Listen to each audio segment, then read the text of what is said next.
Yep. All right. So, welcome to the Well Actually podcast. I am your host, Toju, and I am joined by a man who has been on this show before in more competitive uh, environment during our game night. So, go ahead and introduce yourself, sir. Well, hello everybody. It's good to see everyone again. This is Jesse Hamilton McCoy II, but everybody just calls me Jesse. And it's always a pleasure to be on the show with you, bro. All right. Yes, sir. So, we have a lot to get into, and we were having some technical difficulties to start off, but you know how that goes. And I first wanted to get some important stuff out the way. So I just recently saw this, and today, October 31st, is the deadline for the public service loan forgiveness. So anybody who's trying to file for that, and this is open to firefighters, doctors and nurses, government employees, police, U.S. military, nonprofit employees, teachers, faculty, school staff, and of course members of the Peace Corps. Today is the last day for you to apply for that, and because people are trying to hate on anyone getting like student loan forgiveness or whatever. I'm like, nah, get it how you Exactly. can. Get, Exactly. exact. I'm. That's not. That's a topic for another day. But I'm not even going to get into that because Yeah. there's a lot of hateration going on for people who are trying to get this student loan forgiveness. And I Abs- I mean, I don't want to speak for you, but I feel like I know how you feel on that. But if you got something that you wanted to get off your chest oh, in terms, I mean, absolutely. go ahead. So, so first of all, Hmm. I just want to echo what Brother Told was telling you all. I don't care if you don't think you qualify. Put in the application. let the government tell you that you don't qualify. Don't do it now. And I'm telling you this because one, there's a two-part process. So we've got the public service loan forgiveness program, and then there's a temporary public service loan forgiveness program. That's what the Joe Biden thing that he just announced, right? The way it works is if you have made 100 and I think it's 102 consecutive qualifying payments, then your loans will be forgiven. So it's essentially the equivalent of 10 years of payment or 10 years of qualifying service from a place. And on top of that, the time that COVID has taken away from you, where we have had this, I guess you can call it a deferment, but it wasn't because of you chose a deferment, it was a administrative deferment. All that counts towards your payments, right? So if you had the ability, some of y'all walking around at month 99 and just don't know, get these loans forgiven. The second part of this is the temporary public service loan forgiveness program is the thing that takes off the 20,000. So I know some people rich that's listening to this, and that's fine. If you rich, that's on you. But for the rest of us, 20,000 makes a huge difference, right? And granted, there's a lot of people who got their own protests with Biden about, oh, why couldn't it be 50? Why couldn't it be 100? Look, every other president gave you zero. So take Okay. advantage of the Okay. Okay. $20,000. Okay. It's your money. It should work for you. Lastly, I do want to let you all know, just because I am a lawyer, unfortunately, when we talk about hateration with this program, hateration is in full effect because they have filed a federal lawsuit to stop your ability to get the little measly $20,000 off of your stuff. They've stopped that. They don't even want you to have the 20,000. So for all of y'all who was like, well, why it ain't 50? Why isn't it 100? You see, they hating on 20. So All right. So I don't want to cut you. I don't mean to cut you off there, but I'm trying to understand why would they fight that? Like what is why? I just need to understand why. Yeah, just that's all I could say. Why? I mean, I'll tell you the answer, but you're not gonna like it. I mean, we're here for hard truths. Okay. Racism. That's Oh, well, that's, that's right. Racism. So okay. let me explain to people, right? For much of America's history, there has been some impediment into black people in mass being educated. At one point, it was illegal for black people in America to be educated. The second crime that a black person committed on American soil was teaching themselves how to read. Okay. Ooh, So after they realized they couldn't stop us from getting educated and they couldn't keep us in dilapidated, separate yet allegedly equal schooling, ooh. then it was like, okay, well, if they can be part of our schools and do all this, the only way to weed people out is to make it expensive, right? because most of us don't have 8 generations of wealth stacked up, because unfortunately 8 generations ago we were the wealth that people were. Sad but true. So now we've got so many people who have found a way to navigate education into the middle class that they see there's a problem. Now, it's no coincidence that this is also coming at a time where the United States Census says, hey, the demographics in America are changing a little bit. And racists are deathly afraid that if Black people get in power, we are going to do to them what they did to so many of us. So they have to stomp this out at the very beginning. Now, is it going to work? Well, if you had asked me this question during the Obama administration, I say there's no way they can stop you. But I don't know if y'all noticed the composition of the Supreme Court right now. If there was ever a time to hate on student loan forgiveness, these are 9 people that you want here in that case if you are a hater. So that's gone. And they're also arguing the case about affirmative action this week. We're pretty much bracing for that to be gone. You see what they did to Roe v. Wade? That's gone. So I say all that to say, apply now. Just get your application in. Don't worry about all this other stuff. Do what you got to do to make sure that you can get as much value off of the student loans. Because to be honest with you guys, and I know, like, speaking to other Black people who are listening to this program, if you think like me, them student loans was already paid for the day you graduated anyway. You want to think about it. So, Jesus paid it all. That's what I was talking about. So, it would be nice to get it, but it affects you also because think about it. If you don't have to pay these expensive, astronomical monthly student loan bills, what else could you be doing? You could be buying a house. You could be starting a business. You could be setting your kids up for the future. All the stuff that they don't want you doing because you're Black. So Jesse, I don't mean to put this on you, but do you have any good news? Oh, I always got good news. All right, let's hear some of that. Because everybody trying to hold us back, like nothing happened. I mean, the good news is, them trying to hold us back is not new. But the good news is, look around. They haven't been successful, right? They're not successful because they don't understand how we operate. It is inherent in the genetics of anybody who is a descendant of Africa that it doesn't matter what you give us. We will make miracles with what we have. And once we make miracles, we're going to put the whole community on, and the whole community gets on. We all grow. That's how it works. We don't have to be, infatuated with the bells and whistles, even though that's how they lure some of us away. You see how I'm doing this transition to Kanye.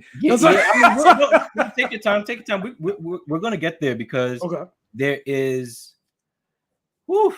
a lot of, let's we're gonna get there. Don't worry. All right. So, let's get to something a bit lighter, but not so much. So there was a story about we're gonna talk some sports, but not necessarily the games. It's because in the NBA, the games are probably the least interesting and least stimulating part of what happens. And there was a little dust up or kerfuffle, if you will. Yes. At a practice for the Golden State Warriors. This was a couple weeks ago. Yeah, we're late to get into the news. People be busy. But anyway, a young man by the name of Draymond Green socked his teammate. And by sock, I mean, it was like a clean right hook, and he dropped him. He dropped him immediately. And so, first of all, I want to get your thoughts on, obviously not workplace violence, obviously, but like the environment of the NBA and how that is different from the typical workplace, and then we'll move on to like other parts of it that I found interesting. So how the NBA is just different from regular workplace? Well, matter of fact, just what your thoughts on the whole Draymond Green, Jordan Poole, Golden State Warriors, just how everything came together. Sure. I think what we're seeing with the Warriors is a changing of the guard. And what I mean by that is, for so long, this has been a team that was dominated by Steph, Clay, and Draymond. They won championships. They did what they had to do. They know what the formula is. But think about last year. right? Mhm. So for the last couple years, Klay Thompson ain't been able to make it through the season. Right. Draymond hasn't been stellar, but he's still been kind of an integral part of getting the ball facilitated to everybody else. And Steph has always stepped up, but it hasn't been Steph alone.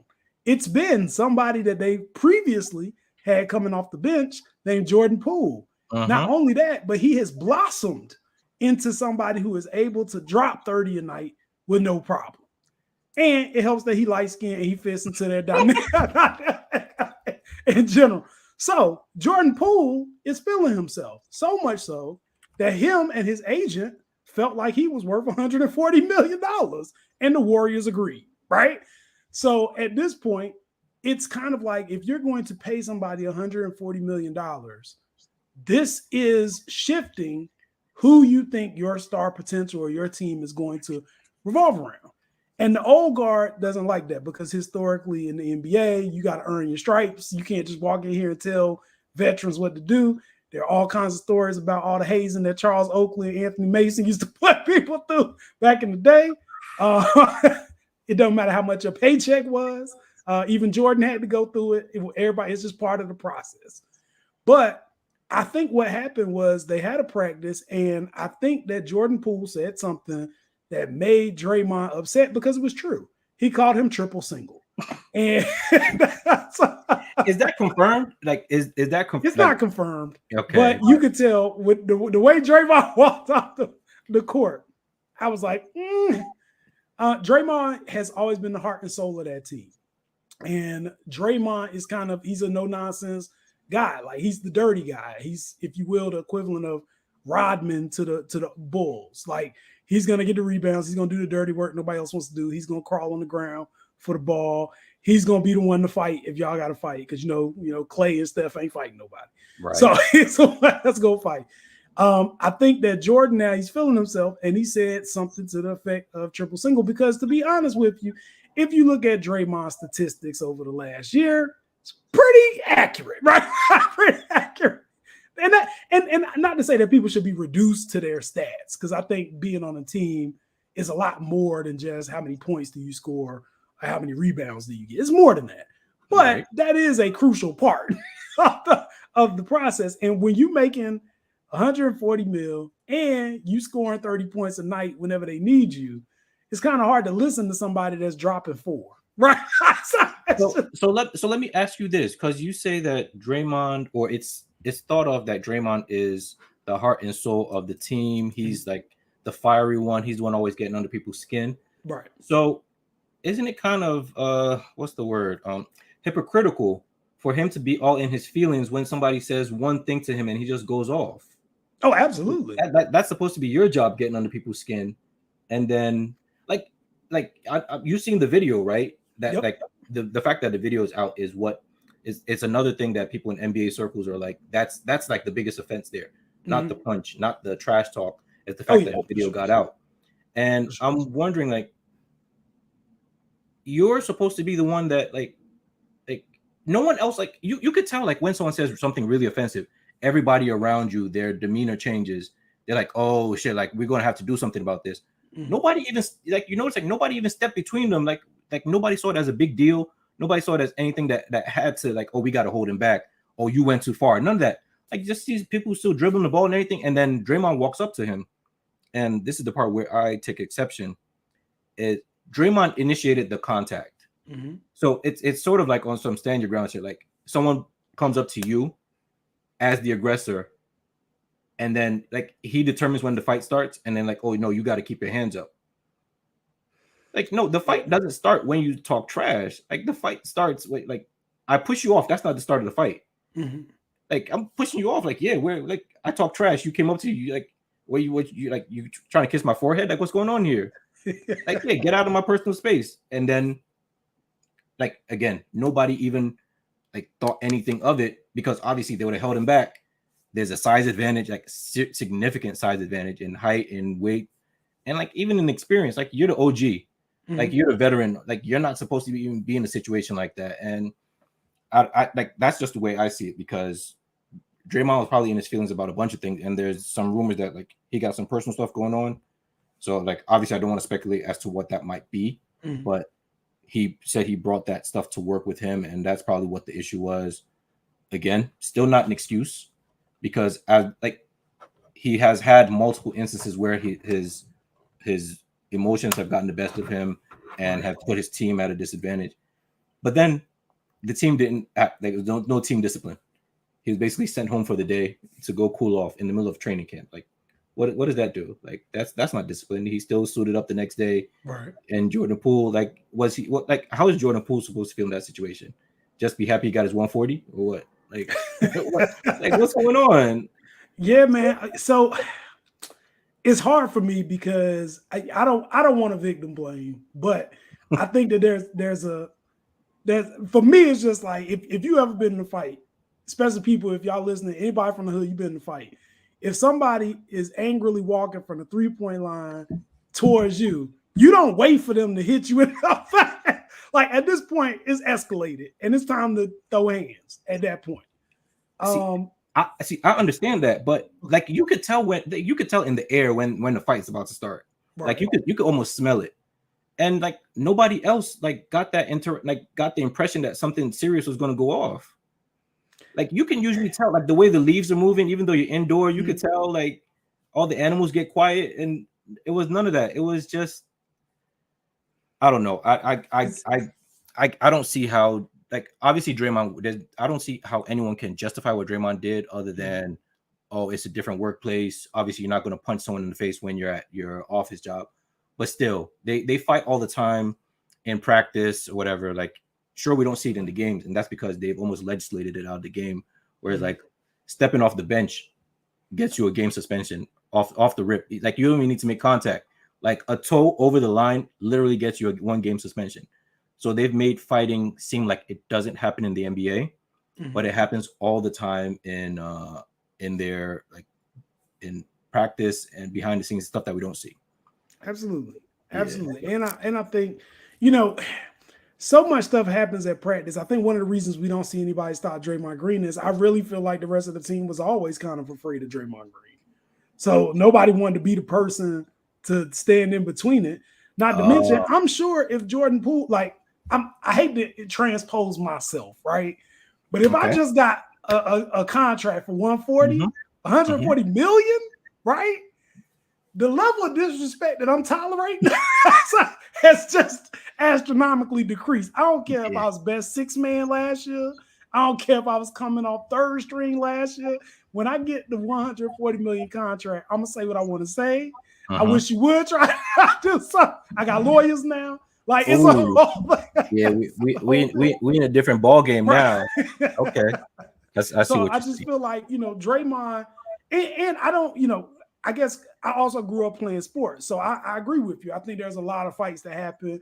And the whole thing about it is, as a culture, you keep it in the locker room. Like, we deal with our stuff in the locker room. When we out in public, we going to be friendly and at least act like we care about each other. But I also know that, you know, sometimes some fights in the locker room don't stay in the locker room. Like, there are certain things. Like, if you mad at me about I ran the wrong direction on a play, right?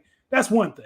That's different. If you mad, that's work related, yeah. It's game related. Okay, well, I made a bonehead penalty. I shouldn't. Okay, but if you mad because somebody was with somebody girl, you know what I'm saying? Like, you know, we had that as a Hornets fan. That was what broke up Alonzo Mourning and Larry Johnson. Oh, yeah. So I was even going to say something more recent, like that happened in the bubble.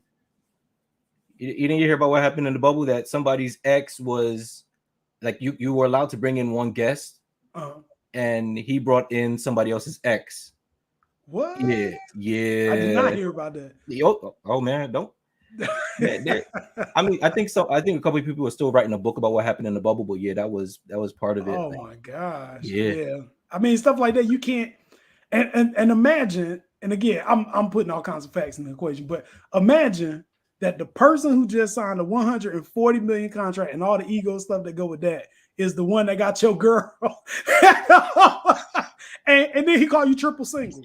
Okay. Well, right. Okay, but we know for a fact that's not it, because Draymond just got married over the summer. Yes. To his lovely wife. So I'm not even gonna say that that's what it was, but you never know what goes on behind the scenes. Like we don't really know these people. Let's understand that. So we did learn he's from Michigan. We found that out for sure. Yeah. Yeah. He represented Michigan in a very forceful way. Absolutely. He built Fort Tough. Absolutely. All right. So I was like, I think I'm not sure how much time you got because I know we started a little late because of the technical difficulties. So I just wanted to do like a quick rundown on House of the Dragon. Sure. And or them dragons as it's called on social media by Black folk, or just Dragon House or however you call it. And I was trying to do some research, and by research I mean binge watch it. Okay. And it's a lot. It's a lot. So let me start by saying, like, I don't condone pirating where you watch your TV shows and movies or whatever. But I'll say a friend of mine clicked on the wrong link and and he was like, why did they just assume we know who everybody is? Mm-hmm. And then my friend found out he clicked on the wrong episode and he was like at episode 8 and basically had spoiled half the show for him. I was like, damn. So I had to start. I mean, he had to start all over. Okay. And like, so, but like you could obviously see like a lot of the backstories from a lot of characters from Game of Thrones. They were showing like there were a lot of Easter eggs that they just throw in a name, no explanation. Just you're just supposed to be like maybe supposed to make you grin like, okay, this is somebody we know. And Game of Thrones was more overtly about power, and this one feels like it's more like they're more about lineage, like the roots of the power. Like I guess they understand the necessity of power or whatever, but they're more concerned with how that power comes about strictly by bloodlines, not necessarily by spilling of blood, but like you have to be of this bloodline in order to for you to be legitimate or whatever. And there were some things that I was just like, I avoided, like I tried to avoid what everybody was talking about. And there was a character that I saw his picture pop up a lot, so I just assumed he was like the good guy. No, he's not, and that's Damon. I was like, no, I was seeing his picture a lot. Like I guess this was his start turn, Matt Smith. Yes. Doctor Who. He was in Morbius. He's been in a couple other stuff. And I assumed he was like the main, like the good guy. He's debaucherous in so many ways. Because I was like, it got to I'm sure you know this the episode I'm talking about where he took his niece to the spot, and I was like, oh yeah. And I thought like, this is terrible. And that was just the beginning of what. It's like, oh my god! Like I had to stop and pause and Google how old the actress was before I continued. I'm like, I feel unclean watching all of this. This is not right. This does not feel legal. That's why R. Kelly pop up. Right. Thankfully, she is 22. So I got so uncomfortable with that. It's like, no, like why did he take her there? Oh my goodness, he's doing that. Yep. It's like, oh no, it was a lot to digest. And I probably still have the IMDb page up here. I had to find out because it was a lot going on. So, and I know you do like write-ups on it. So like, yep. I haven't seen your page in a while because I'm like trying to avoid it. Okay. And like, so I was like, all right. So I wanted to get your opinion on the show in general, and who, like, if you have any favorite characters or the theme that you thought like stood out to you or whatever there. I think the biggest thing that stands out to me in this more so than in Game of Thrones is, to me, this series is about women. It's about how power is used by women who are in places or positions, and what they view their role to be, right? Okay. So, and it starts early. Like we know from the first episode that Viserys wasn't supposed to be the next one in line. It was supposed to be, was it Rhaenys, right? These names be killing me. But Rhaenys, she was supposed to be the one to get it, but she was a woman. So they skipped over her. Now, she still gets to be rich. She still gets to be royal. She has a husband who is fighting for her to be on the throne for his own opportunistic reasons. I was just going to say, I was just gonna say, Mr. Locks over there. Yeah, He's Mr. like, Corliss. is he a good husband, or is he ambitious on his own? Like, what's going on there? I don't know if there's like an explanation towards the end, but as far as I've gotten, it's just like what's the deal? Here's the thing. Two things can be true, right? But I think about it also like this. We know that in society right now, we exist in a patriarchal society.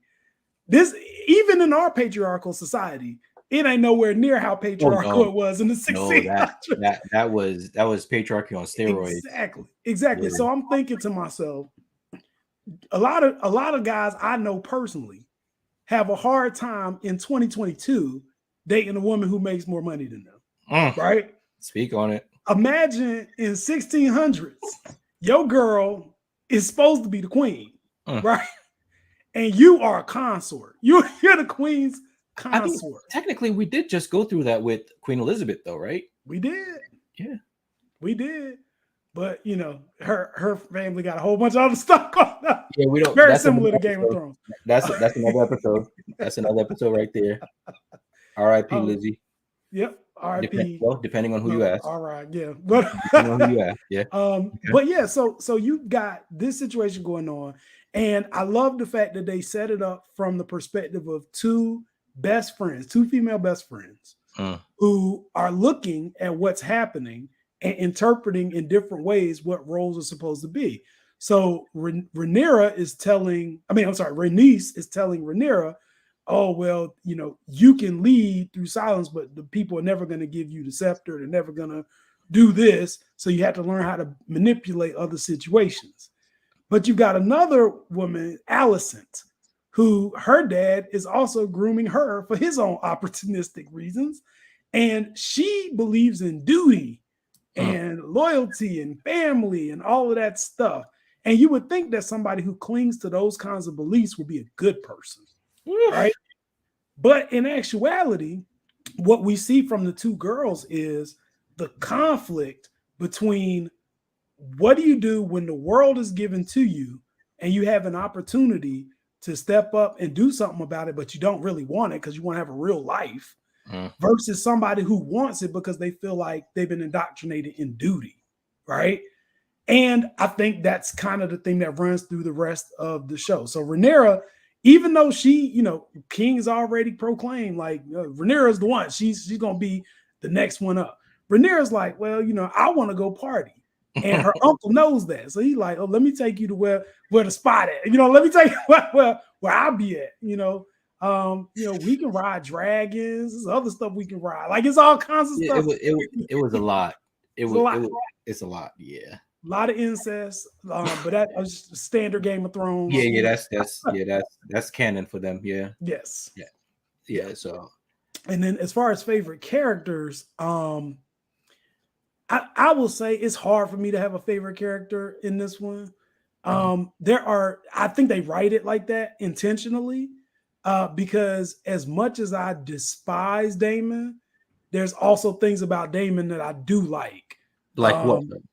I think mainly I like Daemon because he understands the way that this game works, right?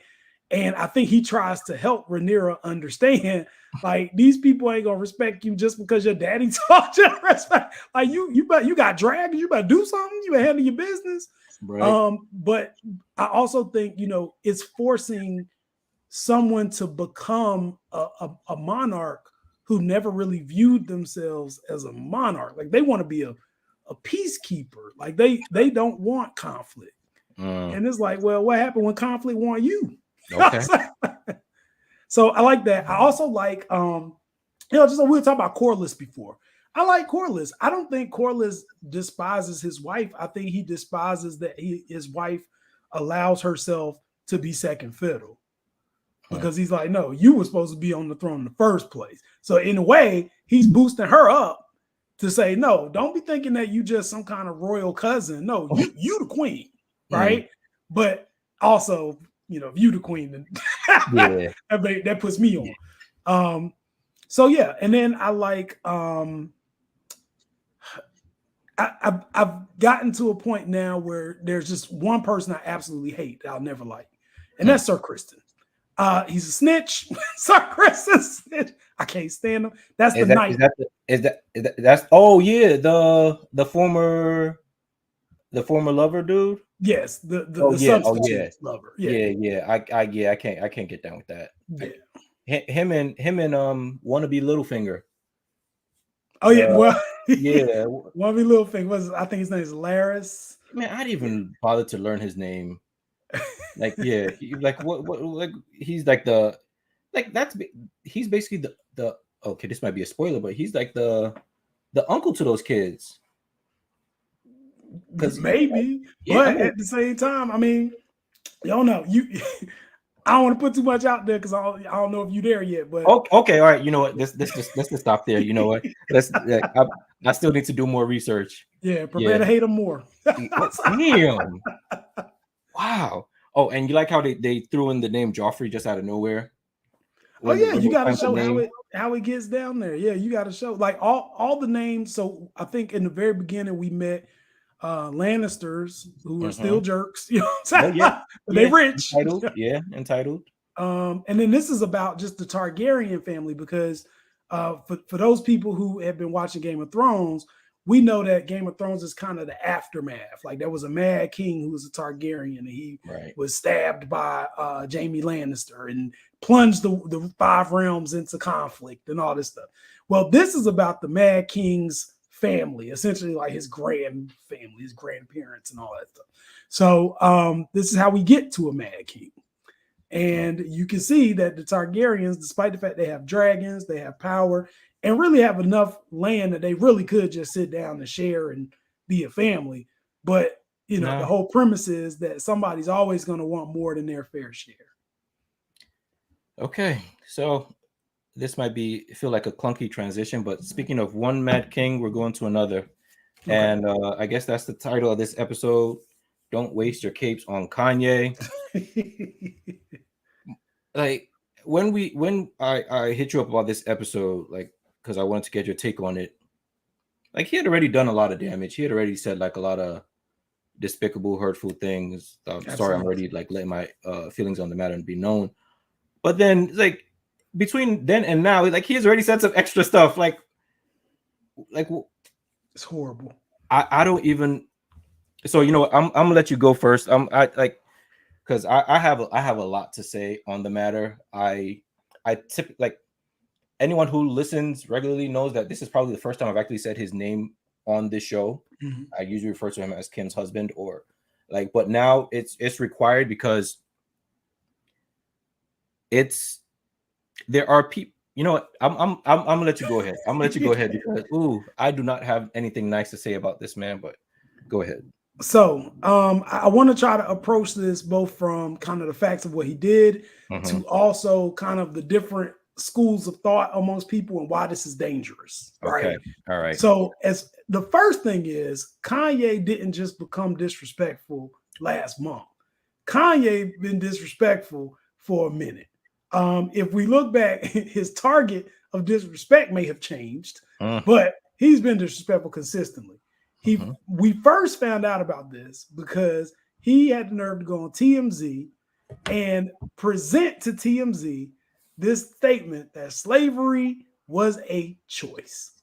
Now, I don't know what kind of choices that he thinks that people had, but that was very disrespectful to the ancestors. And I guess what's really, really sad about it is TMZ ordinarily doesn't have any black people working there, but at that time, they had Van Lathan working. Thank God for Van. And Van was like, bro, I can't even let you go on with this crap. We got to talk about this right now because what you're saying is hurtful and destructive. And Kanye, you know, act like he was listening. And, you know, we all know that Kanye has other issues, right? So I hate to, usually you would say if somebody has a mental illness, you would say, okay, well, I'm not going to beat up on the person with a mental illness per se. But I don't think a mental illness does this, right? So it started with that. Then we moved to Kanye West in pictures with white supremacists throwing up white power signs, and he's with them chilling with a Trump hat. So then it was like, yo, you really don't like us, right? Like you really really hate us, bro. Then it went to him dyeing his hair blonde and running around campaigning for Trump. And we like, okay, granted, people can have different political opinions. I understand, brother. You rich, you don't want your taxes. You don't want to get taxed. I get you, right? But you doing too much, right? Like Wayne was like, yeah, I'm for Trump. And then it was it, right? Everybody else is like, okay, you trying to not pay taxes. I get it. But Kanye was out here wilding. Then he went and tried to run for president. I don't know if you remember that. Did he try to run or did people just vote for him? No, he tried to run. He campaigned in South Carolina. So, you know what it is somebody who he's surrounded by yes men, right? So like even ideas that we would be like, what? No way. There's no way I would let my family member out here to do something like this, right? But he decides, oh, well, I'm going to do it. And people just like, yes, sir, because of the money, right? So they help him. But it gets worse, right? So now he gets on TV. Every opportunity he can hate on black people, he hating on black people. And, you know, like people ask, you know, because this is starting to create these factions within the black community. Some people say, oh, he's smart like a fox because he's using tactics that is going to appeal to certain people so that he can change the system from the inside and all. And I'm like, no. He's destructive. He a double agent? That's what they call him? He's destructive. Right? They think he's subversive. That's Kanye? That's the what master of subtlety, Kanye? He thinks 20 steps ahead of all of us. So he's on a chestnut checkers, right? Right. But what I've often said is because he started talking out against black people, it forced me to go back. And as much as I love the old Kanye, it forced me to go back and really listen to the stuff that he was saying, right? I remember my wife had a fit because he had that song that said, when you get on, he leave you for a white girl, right? And she was like, okay. And she was cool with the song until she went to a club and the white girls started doing their fingers like this. And she's like, okay, they're a little too hype off of this. Like something's wrong. Then I thought about the Sway interview. Kanye was on Sway's podcast and he was complaining, basically crying because he couldn't get meetings with Versace, Gucci, all these like high-level European fashion designers. And Sway said something that was so brilliant. He was like, why you need them? You got money. Why don't you just build your own brand? And he was like, you ain't got the answer, Sway. It ain't Ralph. And I said, okay, if it ain't Ralph, so you're prioritizing Ralph over what you present. You love white people. you love everybody gonna buy it. If Kanye come out with something and it's Kanye and it don't have anything to do with Ralph or Versace, you know what? People gonna buy it because Kanye. But now it's like, yo, you really prioritize white people. So when he started doing all this stuff, I was like, oh, he's not playing anymore. Like he's dead serious. Mm-hmm. Now, the problem in America is that black people don't really have the resources and ability to shut stuff down. So what people do is they make determinations based on our spending habits. So power of the black dollar. Exactly. Power of the black dollar. Exactly. So if Adidas signs a contract with Kanye for Yeezys and Kanye says some crazy stuff about black people, but the Yeezys is still moving off the shelf, right? Then Adidas gonna say, oh, obviously that's not a problem, right? If they're cool with it, we don't know black culture. We ain't got no black people working up in here. So if they cool with it, they still buying it, then cool. Maybe it's like the N-word. They can say it and we can't. So, you know, that's how they do. They react off of our spending habits. And I think the problem is that, you know, spending habits are not necessarily indicative of what people feel about Kanye. People like Yeezys for whatever reason. I don't have any Yeezys. I think they're ugly, but that's just me. But what has changed in the past few weeks is that I hate to say it, he's Icarus. He flew too close to the sun, right? So now he's trying to talk about another marginalized group of people in this country. Now, I want to say a couple things. I want to make sure I'm correct and we don't get in no trouble, right? Okay. Appreciate that. First off, Jewish people are not a monolith, right? Much like black people, there are very different types of Jewish people at different levels, right? So there's a mystique or something that people in colloquial society believe as representative of Jewish people that turns out to be anti-Semitic. And that's this thought process that they all are born with a 401k and they come together and they control all the power structures and all that stuff. I'm not saying that there aren't people in control of power structures that may happen to be Jewish. I'm not saying that. What I'm saying is not everybody is on that same wave. It's not. And when you say things like that, it is very destructive and detrimental to a society. But one of the things that is absolutely clear is that when you start teetering over into anti-Semitism, they want one, it don't matter what their income level is, they're going to stop buying your product and they're going to let the company know, right? Yes. So we don't mess with you no more. If you're going to sell stuff with Kanye, we're out. And when they do that en masse, and Adidas like, oh, well, we got to make our bottom line. So now Adidas is looking at all of the stuff that Kanye did. He's on TV, and you would think, hey, let's call him. He'll do a little apology. Y'all know how to do. They do the little half behind apology. I'm so sorry. I shouldn't have done this. I'll get counseling, whatever I got to do, and it's over. But he was like, oh, no, I'm going to double down. He specifically said, I'm not apologizing. I don't have to apologize. I'm rich. I don't apologize. And that's when they were like, oh, you rich. Okay. Well, we're going to start pulling these contracts away. And they start pulling the contracts. Now, this is the funny part. I was talking about the different sets of Black community, right? So there's a set of Black community that somehow has twisted the logic to say, oh, no, he was trying to be free of those contracts. Now, that's the dumbest thing that anybody has ever said. Adidas is paying you millions of dollars basically to get free Adidas and wear Adidas. That's pretty much it. You want out of that contract, then I don't know what you're thinking. But Kanye, he's genius apparently. So he wants to show that he's not bought off by the system, right? He's different. On top of that, you've also got a segment of Black people who would prescribe to be Black Israelites, right? And I don't know why this is a thing. Like I've seen Black Israelites for most of my life, but I don't know why it's a thing like in the 2020s. Yeah, downtown Newark, you see him. Yeah. But now it's like it's becoming like I don't want to say it's coming mainstream because I don't think the numbers are increasing. No. But I think it's a philosophy that people are adopting to say that the Black people as a whole are one of the lost tribes of Judah and all this stuff. Now, what I will say is if you've ever met Black Israelites, the approach isn't always respectful, right?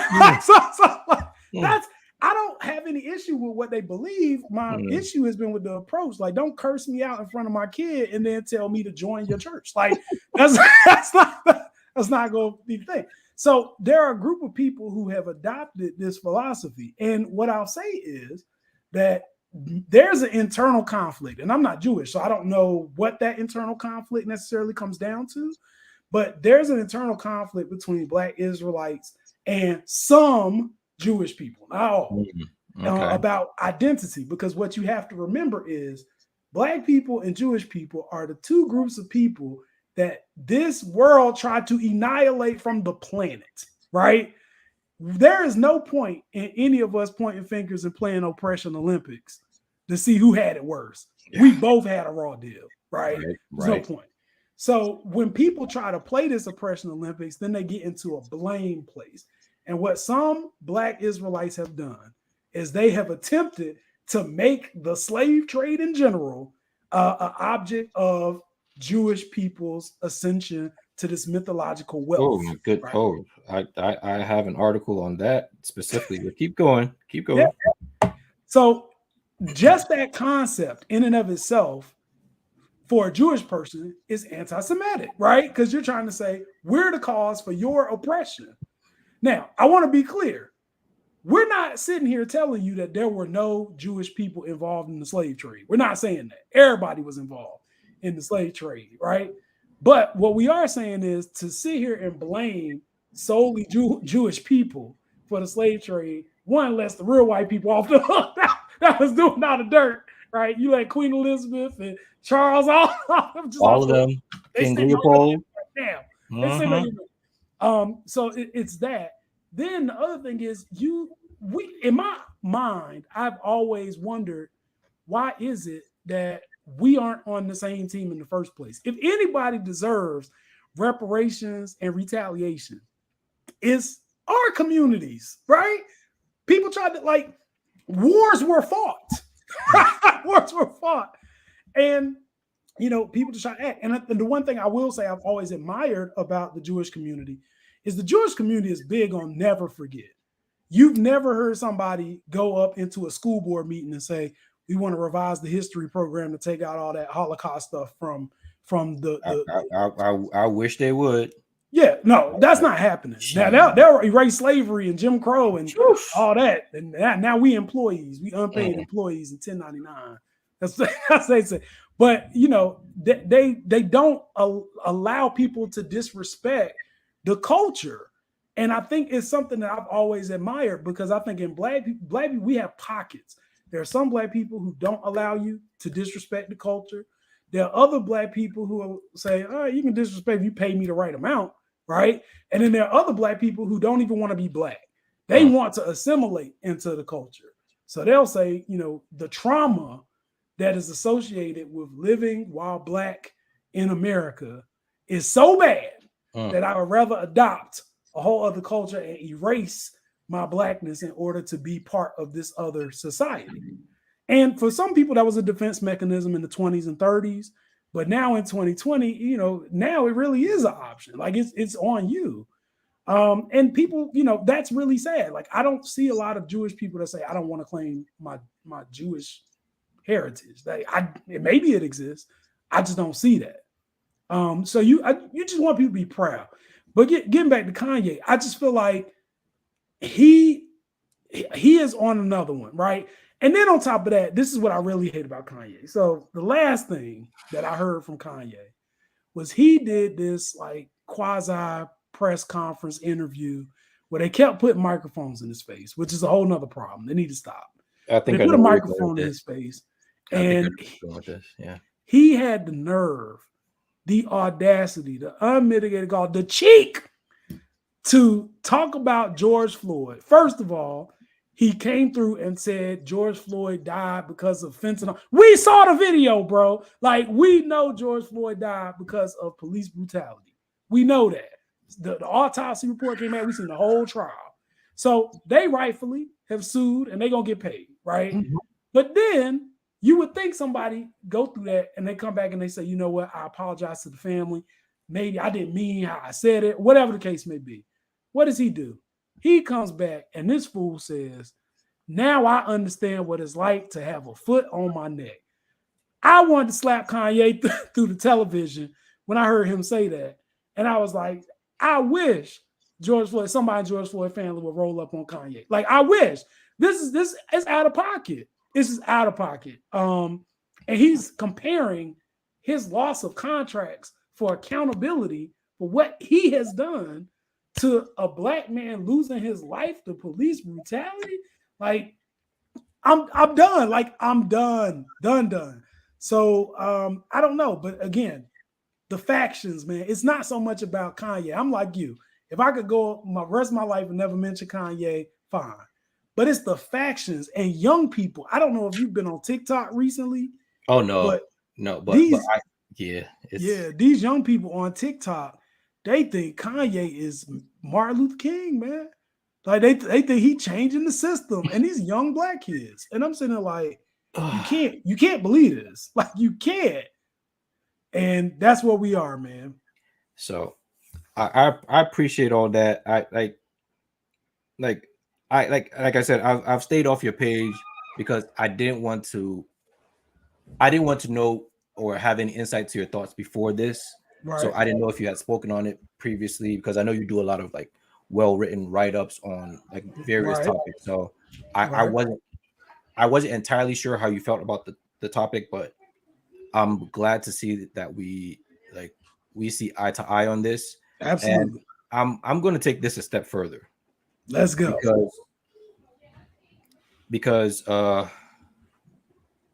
when it comes to and I like I said, if you go back and listen, this is 35th episode, 34 episodes. I've never mentioned the name. Appreciate it, Ace. You know, what I mean, I've been getting my curls in, but I I've been I'm the type of person that if I don't have anything nice to say, I don't say anything at all. Okay. But I'm going to address it if it's harmful to not just the culture, but to the people. Because Absolutely. as Black folks, I don't know if it's that we have such there's such a famine when it comes to role models for people to look up to in positions of power and influence. Like obviously the person you would even like suggest or nominate is probably President Obama, and he wasn't perfect. Absolutely. Like I get it, you want to criticize him, sure, go ahead. Like you don't get any special points for criticizing him. But why is it that we we have such we have such fervent defense of the most despicable people? Mm. First of all, it's R. Kelly, it's Bill Cosby, and now, and I'm not saying, and don't misinterpret this, I'm not saying that what he did is a perfect analog to the offenses of Bill Cosby and R. Kelly. I'm saying his actions are hurtful, not maybe not equally, but in a way that has like a lasting effect, because everybody can, well, no, okay, I'm not going to say everybody can agree, because obviously there are people who still think Bill Cosby is innocent. Mm-hmm. There are people who think R. Kelly's innocent, Mm-hmm. or they believe that even if they're guilty, they shouldn't be. They should be able to get away with it because white people do. And that in itself is it's something that I it's something that it makes me feel some type of way, because like, why do we spend so much energy defending these people? It's like people who have earned the defense the least, and maybe you're just that type of person that you love lost souls or lost causes. Then you worry about their rehabilitation, not Absolutely. about granting them more power, granting them more access, granting them more influence, defending every single thing they do. So, so when you started with your list on Kanye, you started at Racism was a choice. Yeah, slavery was a choice. Slavery was Yep. a choice. Slavery was a choice. And you want to know the funny thing about that is Van Lathan said that when he came to TMZ office to say that, do you know they edited a lot of the stuff he said? Oh, I'm sure. Yeah, like they specifically didn't put out a lot of it because it was even more damning than slavery was a choice. Like that was the least offensive stuff that he said at the TMZ office, where their business is controversial stuff. Right. So imagine that TMZ censored themselves on behalf of Kanye. Yep. Like let that sink in for a second. I'm not saying Nori and Drink Champs took down their episode, or The Shop and Spring Hill decided not to release an episode because of all the stuff he was saying. TMZ, the people who would post pictures of a dead celebrity before their family knows they're dead, Yep. those people decided that they're not going to release the harmful stuff that Kanye was saying. And Yep. so I'm like, you know what, let me just run through a list for you real quick. So obviously there was the Hurricane Katrina, George Bush doesn't like black people. It's the Pamela Anderson, because he had a video that didn't win an award back in 2006, and he went on this tirade about, like, we all thought that started with Taylor Swift talking about how somebody else deserved an award. Like, no, he had done that like years before, to talk about how someone else his award, like he has this entitlement that once he is involved with it, it deserves praise and accolades. Anybody else be damned. Yep. So he does this thing where he is so selfish and so self-centered that it's him above all else. The community, the culture be damned. It's all about his proximity to power, and then he whines to us when he doesn't get it. Yep. Like what? Like he himself is not a person that's like, oh well, I mean, at least he did this, or he opened a school. Yeah, he opened a school and charged them $15,000 for tuition, which then had to close last week because of all of his controversy. It's like, how much of this stuff is out of the goodness of his heart? I don't know his heart, but I know his actions, and I know that his actions have always been about him first, and like for as long as I've known him. And thing is, so you said that you had to go listen to his old music. And I'm going to be the first person to say that, bro, I had not listened to a Kanye album until Watch the Throne. Like there was just something about him that was not right with my spirit, that I was like, you know what? No, not me. Then he did an album with Jay-Z. I was like, okay, I guess I have to listen to this. Okay. I'm like, okay. Then like, oh no, you got to listen to this and this. And like, yeah, the rest of it just wasn't. So whether, I don't know how many albums he's released since then, have not heard a second of any of them, because it's that's interesting. Yeah, I know, like I actively I would change the station if his song comes on. I am like going out of my way to avoid him. And like, obviously, don't own a pair of Yeezys, don't own any of those tattered shirts, none of that, none of the cyborg flip flops, none of that. Right. Because, potato sacks. Yeah, and thing is, he wants us to believe he's on this level with these people, with how he has about his influence on art and culture and fashion. Like, yeah, but you're doing everything to get their approval. And then you have put them on a pedestal. How do you think they're going to act towards you? Like, you have seen them as the god of fashion, so of course you're going to want to collaborate with them. And I get it, they have prestige. But if you are this influencer, if you are this genius that you claim you are, and we're going to get to that word genius in a second. Oh, if you are this genius that you claim you are, you should be able to do it without them. Like, absolutely. There's this thing about changing the establishment from inside. That's a line that politicians give us. Right. Oh yeah, and we all know that when it comes to politics, like, everything is incremental. There's no big changes unless you're Lyndon B. Johnson or something. Like, that's about it. Like, that doesn't happen. And you don't gotta lie to us, bro. You don't gotta lie to us about you doing it for the culture. Right. You know, we get it. You're trying to get this money. We get it. Right.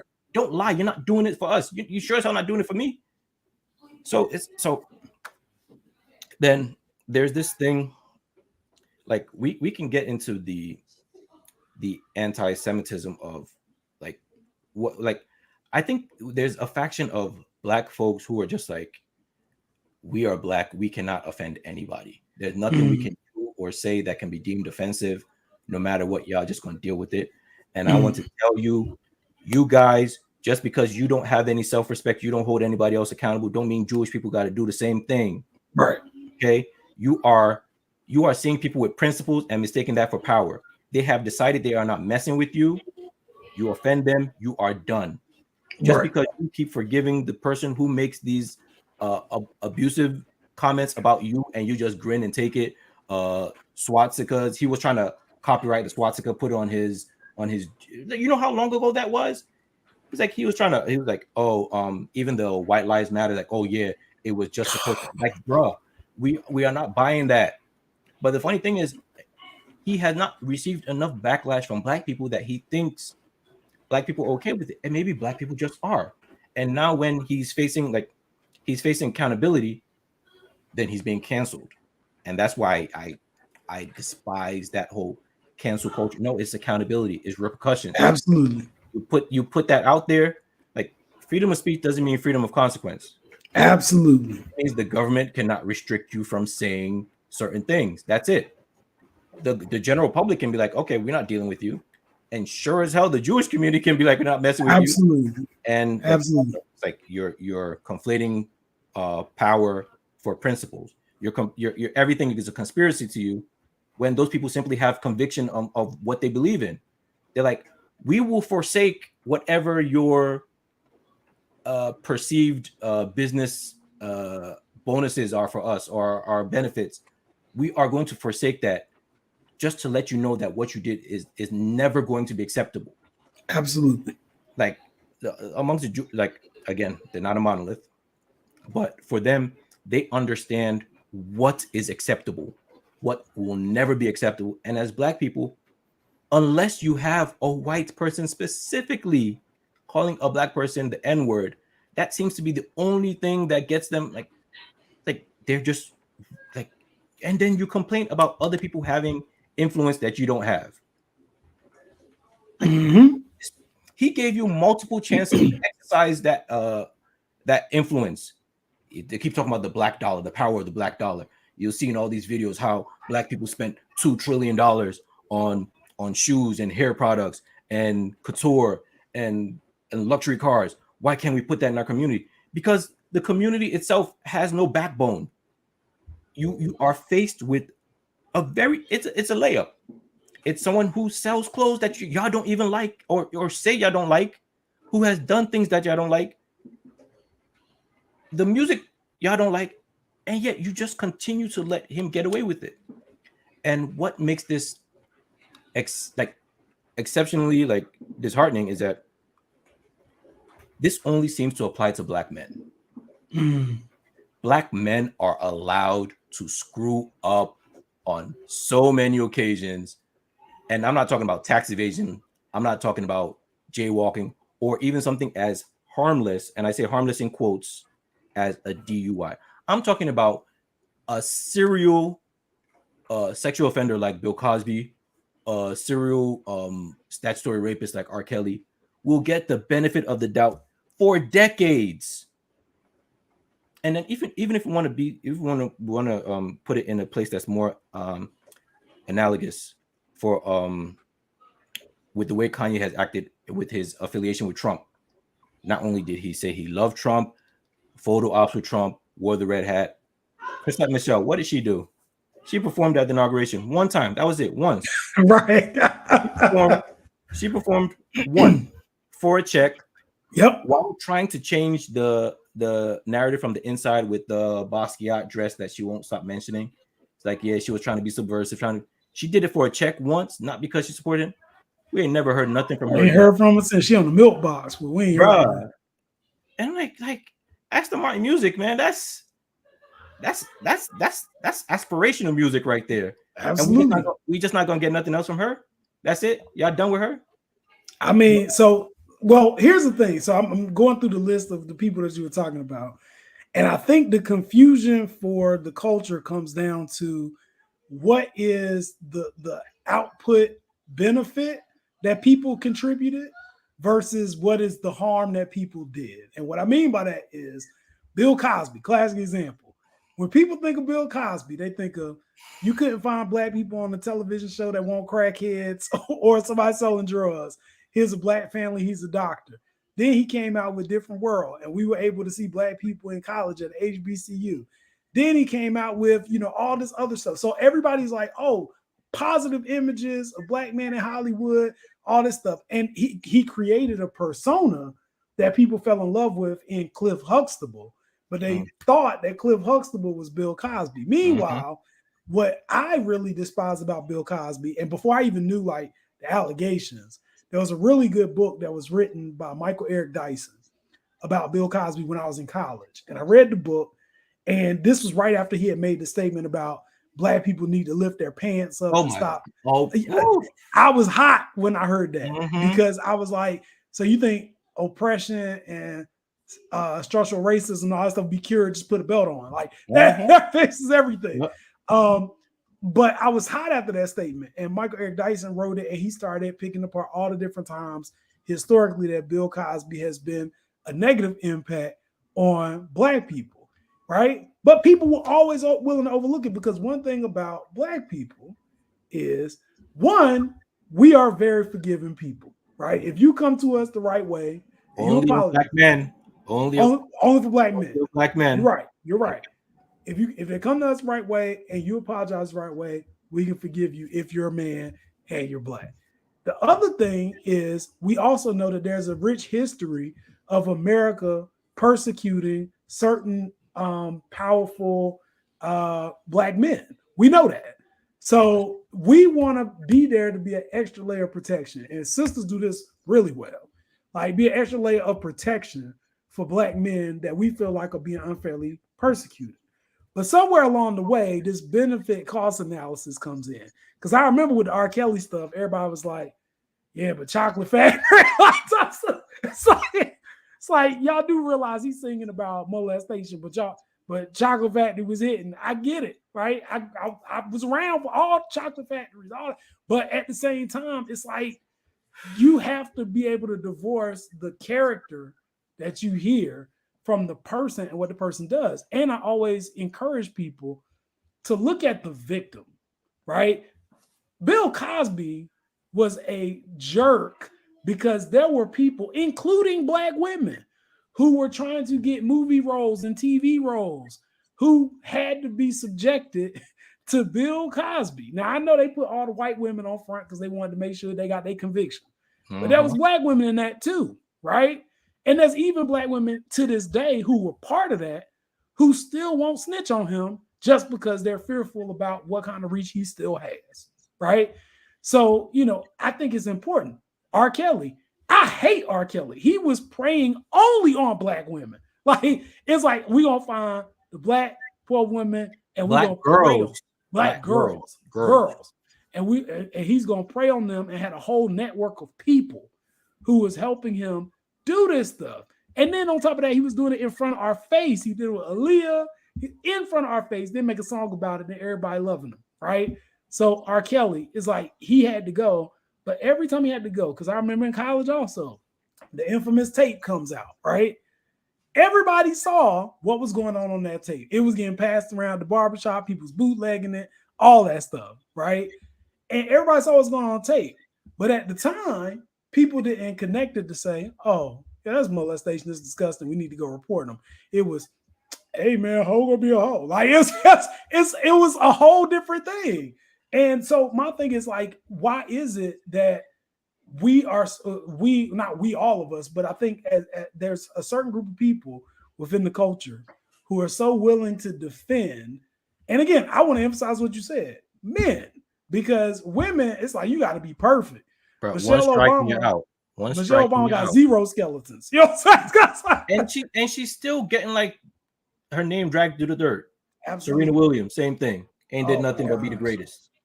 Oh my gosh, how dare you want to be better than everybody, right? So but again, remember where the energy is coming from. Like we said, is people I know personally, I'm not gonna throw the names out there, who are intimidated to be dating a woman who makes more money than them, right? You can't handle that. You definitely can't handle no Serena Williams. Like you just not built for it. And I think the problem is people in their mindset, and I'll say like I think black men, not all of us, but some black men in their mindset, because they want to pre-program obstacles that are going to inhibit their ability to achieve and be what they want, they've turned into dream killers in a sense. To say, no, now I'm the center of the universe. Kanye, I think, is in this equation. I'm the center of the universe, and everything happens for my pleasure. And screw everybody else. But the problem is you put them, especially with Kanye, you put him with a Trump, because the post-Trump world is weird anyway. Post-Trump world is Trump sit here and had a freaking revolution on January 6th because he didn't win. Was televised. An election. And these fools are sitting here talking about voting for him again. How you gonna not trust the voting process, but you gonna vote for him again? That's stupid. He's lying to you. But they just sit here and they ready to throw away their life for it. That little lady the white lady got shot through the window trying to fight for Trump. You know what I'm saying? Trying to fight for Trump for a lie. And Kanye saw that. So now Kanye is like, oh yeah, whatever I say, I can just spin it to make it true. I can spin it to make it what I want. People gonna believe me. So that's why I say I always try to keep abreast of what's happening on TikTok, because the young people are the future. And on TikTok, these young people seem to believe that Kanye West is Martin Luther King. Like they think he is changing the world. Thank you for bringing, oh my goodness, thank you for bringing that up. So I have, oh my goodness, oh God, let me compose myself. I saw a comparison specifically where someone was likening him to MLK and Malcolm X because he was exposing the power structure, and they didn't want him to do that, and that's why he's being blackballed. It's like, see how he's being divorced of every one of his actions. Absolutely. It's sort of like now his consequences are because basically Bill Cosby trying to buy NBC. Right. And I mean this with all due disrespect to the not disrespect to all the free thinkers out there. How is it that all of you seem to come up with the same stupid ideas? Like y'all come to the same stupid conclusions. It's Absolutely. like, y'all are all about independent thought, and y'all come up with the same stupid conclusions. Like, is it that like I want to believe like no, in fact, no, I don't want to believe that all of you like were sitting at home and y'all were doing some deep thinking, and then you're like, you know what, I've gotten the answer to life, and then independently you came up with this stupid ass idea. I don't want to believe that, because that makes me like not have faith in the human race. Because if that many people can come up with something that stupid independently, we have a problem. So it is actually more reassuring that all of y'all just reading from the same book, the same stupid ass book, and coming up with the same stupid ass answers. Because like, how can all of you come like, no, y'all are not reading it, y'all not seeing the signs, y'all not understanding what he's going through. Y'all don't get it, man. Y'all your eyes are closed. Open your third eye. And it's like, you like what? Why do you believe that you have read like the books you have read are the good ones? The books without barcodes, the books that you can't check out of a library, like your homeboy's printing at the back of his driveway. Right. Like, why do you think that that's knowledge, not the stuff that's peer reviewed, where people actually like it's their whole life to disprove other stuff. No, it's just yours that you just came up with it and like, yeah, man. I mean, if that guy with 43 followers on Instagram said it, it must be true. Right. I mean, because he had fancy text on his page, so it's got to be true. Absolutely. And like, why is it that? And I don't think the black. I'm using black as a monolith. Why does black community like sort of veer towards this sort of counterculture thing where we're already in such a marginalized position where we are the last to get access to everything, and these actions, these thoughts, these processes are putting us in such a place where we are going to be so far behind in receiving anything else. So now you're like, oh, don't trust science, don't trust medicine, don't trust don't trust your government, like don't trust them, but be invested in it, because like you're like, oh, what's the point of you voting? Your vote don't matter anyway. If your vote didn't matter, why would they be trying to steal an election? Why would they do everything they can to prevent you from voting? Exactly. Like nobody tries to steal anything from you that has no worth. And then the thing that I'm trying to put out is a lot of this. So typically, the incel movement is typically characterized, or the stereotype of incel is a white man. And I'm telling you, there's a growing number of black incels who just have the most firm hatred towards women, and it is getting to the point where they are it's sort of like the hatred is being imported, so that like they're dropping off just a dollop of what you already believe in, while like a Trojan horse of this is more like hatred on a larger scale. So like, hey, we don't like how like, isn't it funny how black women are getting more degrees than black men? Man, they don't believe in the family structure anymore. This is what, but you know what? You know who does believe in that?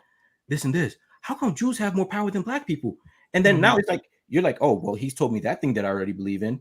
Maybe this other thing that he said is true as well. And now now they're planting these seeds of all these other things. And I know I'm going all over the place, because it's like even that whole portion of Jews having this outsized influence of power and controlling stuff is something that is steeped in actual like white supremacy. Like it is KKK propaganda. Absolutely. So think about that for a second. Black people are parroting KKK propaganda. These are people who were lynching Jews and black people side by side. Yep. You are now their mouthpiece. And someone was going on like, oh, black people can't be anti-Semitic because it proves a power imbalance. Like, sure, just the same way you can say black people can't be racist, sure. But your comments are anti-Semitic. Your comments expose bigotry, and you are not free of the consequence. You can go ahead and shout it to your lungs, give out that black people can't be anti-Semitic. Your job don't got to agree with that. Exactly. Like, oh, and then once you lose your job, you know what they're gonna say? Oh, see, they're against black people. Yeah. The man. Yeah, this is what Kanye was talking about. Yeah, and like you're putting yourself in these dumb situations so that it can be a self-fulfilling prophecy on when things go bad, and it's maddening because I know it's supposedly coming from a good place where we're trying to make sure that our community isn't taken advantage of. Our community gets the same resources and opportunities as others. Mm-hmm. But you're not going to get that by tearing other people down. No, especially not another marginalized group. That's not good. And especially not us doing the tearing down. Right. That is not getting us anywhere. So like I just really had to get that off my chest because and don't even get me started on Kyrie Irving. Oh my goodness, and he's from Jersey too. And it's like he reposted or he retweeted or shared this video about the you mentioned it earlier about how Jews were essentially the architects of the slave trade, and how they worship the devil. And it's like, bruh, is it that you don't realize what you are doing? And now he's also taking that tact of, I don't have anything to apologize about. And the funny thing about him is he actually seems to be more about it to stand 10 toes deep on the dumb shit that he believes. He did it with the COVID vaccine, and he was willing to miss 60% of his check off of it. Of course, when he finally reported to the NBA after not doing, immediately he tested positive for COVID. That is the least surprising thing in history. That the moment he went into a protocol, he tested positive. But so he's a flat earther too. So oh my goodness! Oh, but did you hear his explanation? It's like, oh yeah, I just said that to see if y'all would say everything, y'all would take everything I was saying. Obviously, I don't believe it. But I'm like, bruh, he always believes he's the smartest person in the room. He has the enlightenment that the rest of us aren't privy to because our eyes are closed by consumerism and blah blah blah. I'm like, bruh, it's a word salad. You're doing the same thing. He's just Kanye 20 years younger or 15 years younger, whatever. Like I get it. When you're young, you believe you know everything. And I can say that because I'm older than Kyrie. And it's like you understand that young people typically don't understand what they don't understand. And like again, he's a man with wealth and stature and the same way you said they look up to Kanye. Trust me, they look up to Kyrie the same way. Because they are children. They are children. That's why. It's like you have so many children agreeing with you, bro. As an adult, that's a problem. Unless you are a cartoon character. There's no reason why this many children should be agreeing with you. Absolutely. Bruh. Absolutely. So I got 3 points for what you said. Okay. So point number one, as far as Kanye is concerned, what really makes the Kanye situation heartbreaking for me is because we made Kanye. Nobody was checking. I remember when Kanye first came out and they was misspelling his name on mixtapes, calling him Kane, and put out mixtapes until we made him relevant, right?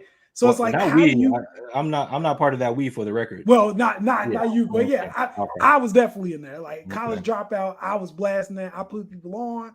And then after you get rich, this is how you turn around and carry with us. Like that's wild. Like we made you up there. You wouldn't know Jay-Z without us.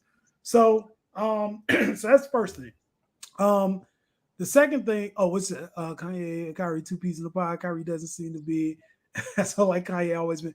All right. So the second thing I think goes more so to like this identity thing. So like I think one of the things that people just have to deal with, and I know, especially African Americans, like one of the things, it's difficult to be African American in America. It is difficult, right? There are realistic, tangible things that are going to be obstacles. There's no need to make up more, right? Like so it's hard enough. No need for a boogeyman. You don't need more. It's hard enough just trying to do it. But I also know that because there are so many obstacles, people oftentimes need an explanation for why certain obstacles exist. And we've allowed ourselves to believe that racism or whatever can't be the answer, right? my answer is always going to be racism because I can tag racism in everything, right? Wow, you can. But, you can. Ever present.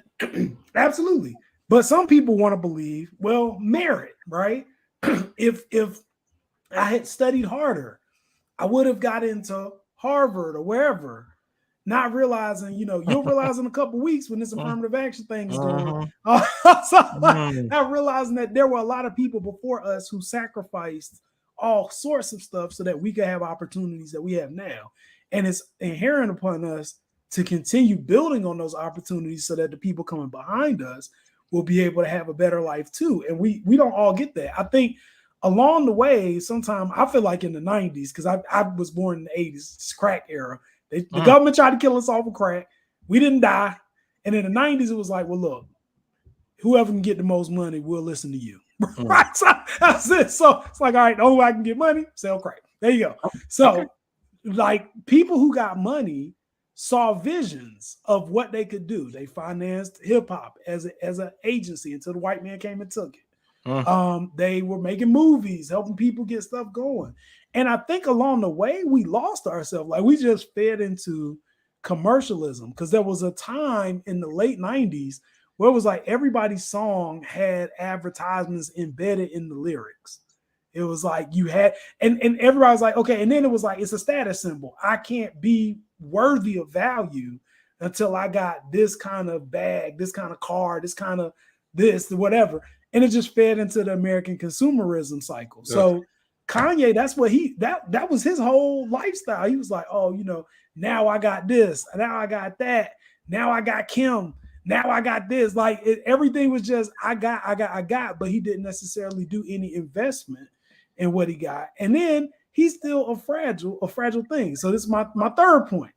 The issue I have with incels, regardless of what race these incels are, these incels have been sitting on computers with access to all information. Like, I don't know, they didn't grow up like me. If you grew up without computers changed your life, right? Like, it's like any question I have, there's no point in asking my mom. There's no point in asking my friends. I can go on Google, find it. There'll be some good sources that'll tell me what it is. There'll be some bad sources that'll tell me what it's not, right?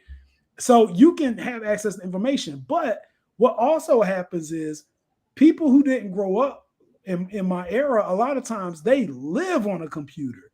So they didn't have real world like stimulus. Like they didn't go outside. If you've never gotten punched in the face for something you said sideways, right? and your whole life has been a computer screen where you can say all the most flagrant stuff to people that you want to say, and there's no accountability, then you're not going to have the requisite respect for other people that you should have. On top of that, when you talk about dating and relationships and men and women, like, oh my gosh, like people, how it is already when before computers, when you just out and everybody talking about girls this, girls that, oh yeah, she this, she that, all mad wrong. Like nobody's giving good advice, good information, or anything. And you learn through trial and error. Sometimes it works, sometimes it don't. Sometimes, she curse you out and you be like, oh, that was very disrespectful. Let me, step my game up, whatever. Recalibrate. But you're dealing with people who are on a computer who don't have that check. So they get on the computer and they think they're awesome. They think that I'm the best thing since sliced bread. And if anybody doesn't like me, regardless of how disrespectful I am, that it's their problem. And they just cater to each other to the point where you build on the ego, to the point where people get destructive when they have to facilitate something in real world.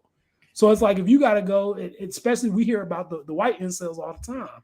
You got to go in the real world and deal with something. Now 30 people getting shot, right? Because you don't know how to deal with it, right? Sometimes you got to take an L. And like that's what you tell, what I tell the kids now. It's like, don't look at me now and think, oh, it's just going to pop up and magically all work out without putting work in and taking some L's. I think you learn from the losses that you take along the way. That's what makes you better. That's what life is. And if you're trying to skip the losses and, always think you got an extra man or whatever internet stuff you got going on, it's wild. Like I said, I be on TikTok. If I go on TikTok, the comments that people put on folks' video on TikTok, I'm like, obviously, you've never seen this person. You've never gone to visit this person. You would never say stuff like this to people. Be talking to Floyd Mayweather like he crazy, right? I was like, if you saw this man in real life, Mike Tyson, OJ Simpson, people just be on there saying whatever they want. And I'm like, yo, you do realize that OJ Simpson may or may not have two bodies already, right? Like, and may or may not have written a book of what he would have done, how he would have done it. Exactly. But that's the thing. Like, no accountability is crazy, right? It's kind of like that old thing where, like, my mom was, before she would beat me, she would say, "Spare the rod, spoil the child." When people don't have accountability for the bad things that they do, they feel like, oh, well, I'm entitled to do it, and you're supposed to just take it. On top of that, as if that wasn't bad enough, we are coming off of 2 years where everything has been virtual. So, yes, in those 2 years, them people who were in sales probably were awesome because they already knew how to do everything on the internet where we were trying to learn. I'm looking like I'm in 3rd grade on the internet trying to figure stuff out, right? One finger. Exactly. They got everything figured out. They got access to information, but they just don't process it, and they don't have the human-to-human capacity to be able to understand. And when you add race to the mix, like people who historically have been made to feel like they are, well, not made to feel, but who have been targeted and who have been demeaned and belittled, they finally get an opportunity to exercise some power, and they think they got it, and they on the computer screen. It's a recipe for disaster. And not only that, but we feed into that computer mentality. Like, everything now is on the phone. It's apps. People date on apps. People go to church on apps. Like, everything is apps. So the world is being recreated. We got digital money now. Like, the world is being recreated for people who are in that kind of mentality so that they can limit the amount of human-to-human exposure that they have. Yet, in order to do things like live a good life, procreate, get married, you have to have certain human-to-human contact. It doesn't work any other way, right? And because you want that, because naturally a lot of people want that, because you want that and you don't have the skills to do it, it's frustrating. So those folks, I'm scared for the world that my child is going to be living in.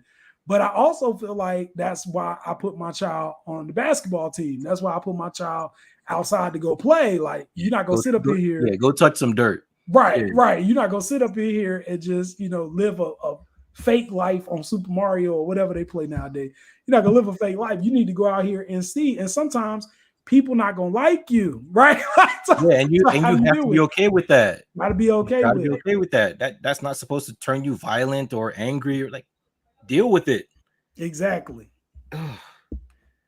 And so I'm glad you mentioned that about like incels as a whole, but it's also the way that, and I'm speaking about black incels specifically, it's, you can tell like a lot of them are being groomed, and and that there's an older, more influential person affecting, molding, like teaching them in these ways. Like a lot, like the best way to get somebody to do something is to make them think it was their own idea.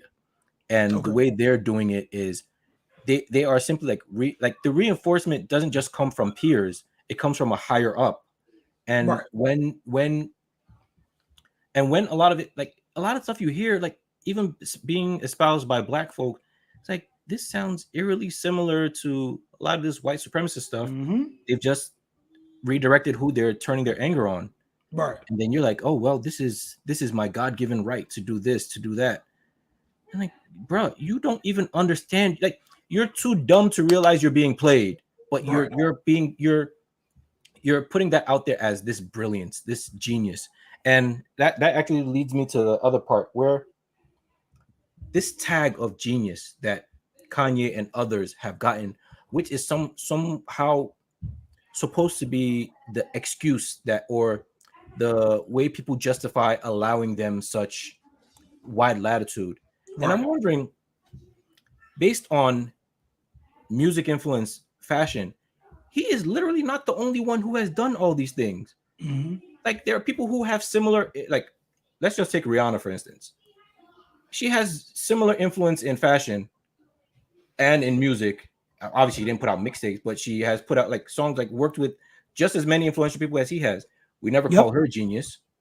And if you want to take it another step, like Beyonce, how come we never call her genius? Is that tag specifically meant for men, or is it just that like we can't even like we are so open to giving it to men, and it's not even an option when we're talking about women? So not only are we less forgiving towards women, we are less complimentary towards women as well. Why is that? Interesting.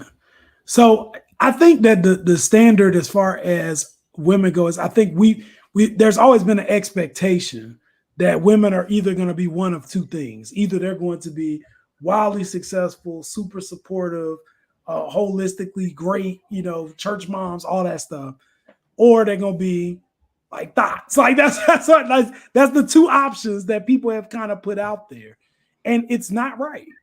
But for men want to believe that they have some degree or some layer of control. So when something happens that manifests in your life that gets you something, and it could be a fluke. It doesn't even have to be. I'll give Kanye the credit that I think he did put in the work. Now, I will say a lot of his early music, he just stole other people's songs and split it up, and he got sued for it a few times. But what I'll say is, I think there still is a skill in being able to master a song. There still is a skill to be able to pick up on a tune of what somebody's saying, or put the right rapper on the track, or whatever the case may be. There's a skill to that. But I also think when Black men find a way to get to the bag, for some reason, it doesn't matter what they did, they automatically seem to become geniuses. Like, you could win the lottery tomorrow and you'll be a genius because you knew how to pick the right numbers. There's not a standard. I think it's kind of white supremacy in reverse, because when I was growing up, they used to tell us, the older men in the community would tell us, the easiest thing to do in America is be a Black man because nobody expects anything from you. The hardest thing to do in America is be a good Black man because nobody expects anything from you, right? So the whole concept is mediocrity isn't necessarily something that is frowned upon for a lot of people. It's like, look, not to say everybody's like rooting for mediocrity, but it's like, look, we know that stuff's going to be hard. If you don't make it and you fall back on, hey, I'm just this or I'm just that, we don't want you to feel like you aren't a contributing member to Black society, right? But somehow that's been weaponized, and I think that's like a recent thing within the past 20 years. It's been weaponized to say, like, almost like to push that the mediocrity in and of itself is a B plus. And then if you can get to the bag, that's the only way you get into getting the A. And women just are smarter than us, and they've never had to deal with any of that, because women say, look, you know what, that's cool. Go be stupid, and we're going to go get these degrees and open these businesses and do all the things that we're supposed to do. And then I think with men, it's hard because we're not monolithic either. Like I've got somebody who I'm always in a Facebook battle with. This dude is super Republican. I can't stand him. And everything about him is like pro-Trump, pro-everything, right? But I look at him, he's got several kids, a wife, provides a good living for them. You know what I'm saying? He's doing it for the money. He's saying all the stuff that's detrimental to us, but for his immediate household, there's a benefit, right? And I can't really lump him in with my friends who ain't doing what they're supposed to do. And they got several kids with several different women, and they're not taking care of any of them. And then, like, they have the nerve to criticize him, but I'm like, I don't like him either, but we got to kind of level up before we, like, start throwing those kind of darts. You know what I'm saying? So I just feel like collectively what has been missing, in my opinion, is leadership within the Black male community for us, because people like me, I wasn't raised with a dad, so I didn't have somebody who was going to be there and say, like, this is what is expected of you. It was more so like, don't go to jail and get me called out of work to have to come bail you out. Like, that's pretty much it. So the standard is don't go to jail. Anything over that, you're winning. Yeah, you're winning. And that's not to say my experience is the same as every Black person. Like, I think there are Black people I know who grew up in 2-parent households, loved, and they act better than some of the people I grew up with who actually were bad, right? Like, so It's like, yo, you had two parents that loved you. They hugged you and read you bedtime stories every night. We used to wish we could be in your household. We want to be related to you. And they be like, nah, man, it's on the set. So, so who knows, man? I just feel like at some point, everybody has to come with a personal reckoning about what kind of person they want to be. And what I've learned is when it comes down to like my support and my time, my efforts, I don't really deal with adults anymore. Like I just deal with the kids. I'm like, if I can influence kids to make smart decisions for themselves, we'll be much better off. Not to say adults are a lost cause, but some of them are. Some of them are. Yeah. Trying to rationalize with somebody that's 50 and been ignorant for 40 years. They can be left behind. That's fine. That's yeah. So yeah, I see, and I'm glad you even mentioned some of that there, because it's like the influence of a male figure in a boy or a growing man's life is something that like you can't put a price on that. Mm-hmm. And if like we also need like the right role models. Correct. We can't have role models that's like, hey, unless you are the reason for success of this family, it's a failure. Like, bruh, like there has to be something that's going on, that there is such antagonistic feelings towards successful women. Mm. Because like we like on one hand we have this group or this feeling or this movement of, okay, what do you bring to the table? Okay. Oh yeah. And then they say, well, we bring degrees and high paying jobs and success. And then that's a problem too.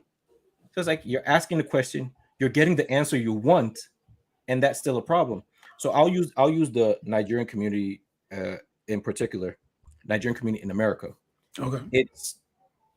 It's getting to the levels of, if it were in any other community in America, it would be like an issue of like it'll be a national crisis of how many people, and it's going to sound very specific, but when I spell it out to you, the Nigerians that are listening are going to relate to it completely. Okay. So it's either a Nigerian man who marries someone based in Nigeria, brings her here, she gets acclimated, gets a job, most often as a nurse or someone in the medical community. Okay. So she has something for herself. Now she's no longer totally dependent on him. Right. And that woman ends up dead at the hands of her husband. Mm. So it's like, it seems like a very specific strand, like that strain of, you're here, you bring a woman from Nigeria because you think she's supposed to be docile and subservient and all that. But then you ask, what does she bring to the table? Is she just going to be domesticated? Like, no, I'm going to do something for myself, so that we understand, like in this day and age, one income is barely holding up any household. Oh, absolutely. So she gets her degree, a lot of, because there are a lot of Nigerian nurses. So it's a industry that the barrier to entry is a lot lower. Okay. Like, not because of lack of, like, they don't require intelligence, that the barriers aren't there. They are okay with us getting that, is how I put it. So there are a lot of Nigerian nurses. And the thing is, how like they get into this, which is a very lucrative position, which by any means is supposed to help the family, and yet these women are dying at the hands, almost at the hands of their husbands. Mm. So it's like, what is it about a high achieving? And I'm not painting all Nigerian men. Obviously, I feel like that should go without saying, but I have to say it. But why is that the high achieving women are such danger to Black men? Like, why is it that there's so, like, it causes such a visceral reaction that now the people that you said you require from them, what do they bring to the table? Now that they have brought something to the table, you're now at odds. Like, what is the issue there? And because they don't listen, it's a Nigerian woman saying that. I'm like, yeah, just get a divorce. Like, yeah. Why a murder charge? Why leave your kids without their mother? Like, what is it that gets you to the point where you're just like, bruh, they like, and that's why I say, like, I bring it back to this incel thing, where there is just such hatred towards women, which is, and it showed itself in other facets of this free thinker, independent thinker movement of, you know what, all we have to do is plant that seed there, and you're going to take everything we say everywhere else. And bruh, nobody's coming to bail us out. Nobody's coming to bail us out.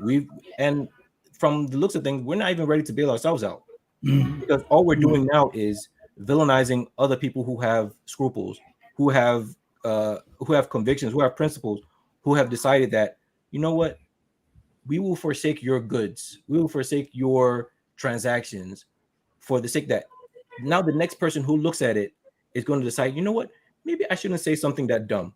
Maybe I shouldn't say something that offensive, because these people don't play.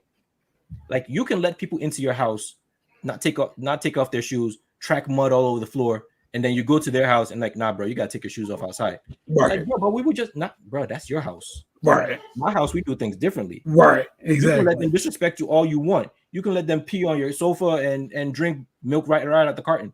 Here, we do things differently. Like, so you don't like, everybody isn't going to act with the level of self like disrespect themselves just because you do. Absolutely. People got standards, and you can't now use that. You can't now use that as, well, they have influence, they have power, they control everything. Like, bro, just because you don't control anything, or you choose not to control anything, right, doesn't mean that they control everything. It's like it's that's deep, man. That's deep. Well, I just want to say, you know, as far as gender-based violence, I don't think any one particular community in America has a corner on that market. No. You know, it's gender-based violence, and I think part of that is, you know, when you live in a patriarchal society, there's always going to be this thought process that through society, a man is supposed to be elevated above a woman. And the difference for me is that I guess everybody I've been around growing up at all levels, I've always seen successful women. They're the ones who hold the community down. They're the ones who bring people up and make sure you got what you need for food, got what you need to get to where you're trying to go. Make sure you don't look crazy walking up in places. Like, if something happened, they the ones arguing with the police for you, right? Like, they're the ones who ride for you. Like, the dudes, not taking any credit, because I've had some really wonderful like black men who have stepped in and helped me for all walks of life. Even the person who, like, let's say worst case scenario, the person who is a criminal who will say, look, you got an opportunity. You don't need to be up over here, right? Even that person, those people don't seem to exist anymore, right? But in the 80s, it's like everybody can't just come start bagging up. Like, it's the criminals don't have morals anymore. Like, think about that. It's the money, man. Everybody's chasing money. Like, so when I used to do criminal defense, right? You had like the old school criminals and their organizations, and then you got the youngins. And we used to have these kinds of conversations. And you would be like, man, what's going on? Why y'all don't tell them this is this? Maybe like, young people got money now. They don't listen to us. They don't care about these rules. They snitch on each other. They get paid. You know what I'm saying? It's like, it's not the same, right? So I think there's that generational gap, but I also think, you know, like I've got at least 4 men who were willing to step up when I didn't have a dad and say, I may not be able to be that boy's father, but I can make sure he knows how to play football. I can make sure he knows how to read a book and how to study for this test. I can make sure that he's not on the street in the summer and he's in my program. I can make sure, like, everybody had a part. And because of all of those men and what they were able to kind of mold as an image, for me, I think that's why I've had the ascension that I've had, right? Because when you know better, you do better. But I will always say that at the end of the day, when times were really, really rough and I needed support, wasn't no dude that came in there. It was always a woman who was like, he may not be my child, but that boy's with me, right? And I think I'm used to that. So now as an adult, whenever I see things like people being disrespectful to black women or trying to discredit black women, I think the real pet peeve I have is black women will have an achievement that some man, regardless of his race, will try to take from her and say, oh, I did this, when in actuality you didn't, right? So I'm all about elevating and trying to protect, because I feel like they're the people who really put the safety nets in for us to be successful. But I also think it comes down to kind of us identifying what does it mean to be a man in this society? Because, historically, to be a man, you was the one who paid the bills, you was the one who worked, you was the one who did all that. But now if women working, they don't need you for that no more. Mm-hmm. So what is your role? And a lot of people can't conceptualize, maybe the role is to be supportive. Maybe the role is to show love. Maybe the role is to just be present. Like maybe that's the role. Yeah. And just to make sure you're not a mooch, like don't be a mooch living on the couch. But at the same time, like contribute, help, and be there. And I think people make it harder than what it needs to be because they have an image of what they think a man is supposed to be. And usually just putting this out there, if it's a man that's beating up on women, it says a lot about what he thinks about himself, right? So usually when he feels like he outmatched, that's when he try to box on people because he feels like you're smarter than him. He feels like you make more money than him. He feels like you got more upside than he does. He feels like he gonna be replaced, right? And the truth of the matter is, guys who are on another level who understand what you're going through, they gonna be putting their vote in. You know what I'm saying? They're gonna say, you know what? Hey, you ain't happy? Yeah, you want to go to France? Let's do it. You want to do this? Let's do it. And if he can't compete with that, then he's gonna try to find the only way that he can control you to stop you from doing it. So, that's why I'm just like, look, you ain't gotta waste time with nobody. Life is finite. Life is short. It's about experiences. Live your life. I don't care if you want to be Michelle Obama or Megan Thee Stallion. Live your life, right? And if somebody rock with you, they're gonna get with you, and that's cool. If they don't, have fun along the way and enjoy yourself, make yourself happy. Because these people out here don't really know what they want. I think they got an image of who they want. Like it's so many dudes I know to be like, oh yeah, Megan Thee Stallion. You don't really want Megan Thee Stallion. You don't want them problems. Like you ain't built for that. Yeah, you're gonna have a different level of anger dealing with her. So. Right. Everywhere you go, some dude gonna be doing Birdman. You ain't ready for that. Yeah. I mean, unless he can fight, that's about it. I mean, they're gonna be testing him on a regular. Yeah, it ain't even fighting though. At some point, like I guess what I've come to realize is at some point there are just some people who are just better than me, man. Like I know for a fact, if Michael Ealy came into the club, it was like, yo, what's up? I am so glad you brought that up because the last post that I saw for sure on your page was about the Creed 3. Yep. I was like, the majors. Yep. Yeah. I was dying, and then I saw the trailer, and I was like, "You're right. You're right. Yep. Hey, you're right." Everybody, but Bun B had an interview where he was like, "The whole concept is that you got to acknowledge what you got, because you might be looking at what you got and think it's a 7, but to somebody else it's a 12." Right. And I think the same thing applies to men. Like I may not be a 10, but I feel like I'm a strong 8. But if I'm in a certain room with other people that's 3s, right? So that stock go up. If I'm in a room with Michael B. Jordan and Jonathan Majors, probably gonna take a little hit on my stock value. Bro, I'm not entering that room. I am not entering that. I mean, exactly. Bro, I didn't even know they made muscles like that, bro. Like, what's going on, man? And you want to hate? Like, my first thing is to hate because you got to make an excuse as to why you don't have it. So it's like, if I had personal trainers and dietitians, yeah. I hurt my knee in 12th grade. That's why. That's why I couldn't lift no more. Like, why your muscles got muscles, bro? Like, what is going on there? Hey, at this point, I just salute people, man. I salute because there's always gonna be somebody better, somebody gonna be richer, somebody gonna be something.